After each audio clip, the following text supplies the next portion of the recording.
BNP নেতা ইশরাক হোসেনকে ঢাকা দক্ষিণ সিটি কর্পোরেশনের দায়িত্ব দেওয়ার দাবিতে দ্বিতীয় দিনের মতো বিক্ষোভ অবস্থান কর্মসূচি পালন করেছে তার কর্মী সমর্থকরা।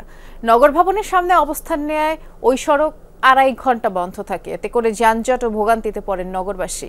শনিবার আবারও আন্দোলনের ঘোষণা দিয়ে বেলা ১:৩০টার দিকে নগর ভবন ছেড়েছেন বিক্ষোভকারীরা।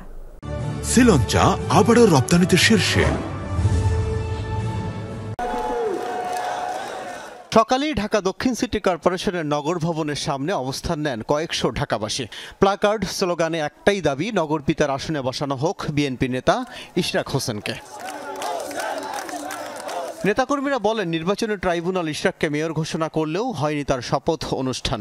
অভিযোগ, একটি গোষ্ঠী আদালতের রায় বাস্তবায়ন হতে দিচ্ছেন না, কারণ কর্পোরেশনের নানা কাজে তারা লাভবান হচ্ছেন। ছাত্ররা বর্তমানে এই গুরুহাট থেকে শুরু করে প্রত্যেকটা টেন্ডারের সাথে জড়িত। এর জন্য আমাদের মেয়রকে ইঞ্জিনিয়ার ইশরাক হোসেনের শপথ নিতে দিচ্ছে না।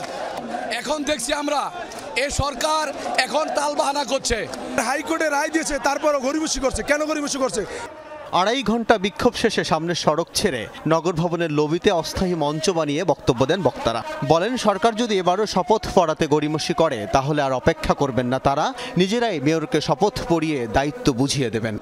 আমরা আমাদের যে মেয়র তাকে শপথ বাক্য পাঠ করিয়ে অনেকে বিলম্বে তাকে মেয়র পদে অধিষ্ঠিত করা হোক। কিন্তু আমরা কি দেখেছি?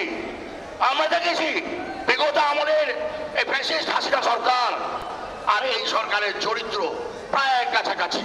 আন্দোলনের মাধ্যমে আমরা অখর্চ করে দেব এবং আগামী দিনে এই সিটি কর্পোরেশনে আমরা নগরবাসীকে নিয়ে ট্যাক্স হাসনা বন্ধ করে দিতে বাধ্য হব।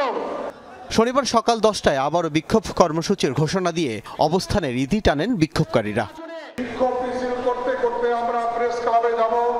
প্রেস ক্লাব হয়ে আমরা সচিবালয় ঘুরে আবার এই ঢাকা দক্ষিণ সিটি কর্পোরেশনের এই স্থানে এসে আমরা আবারও কথা বলবো।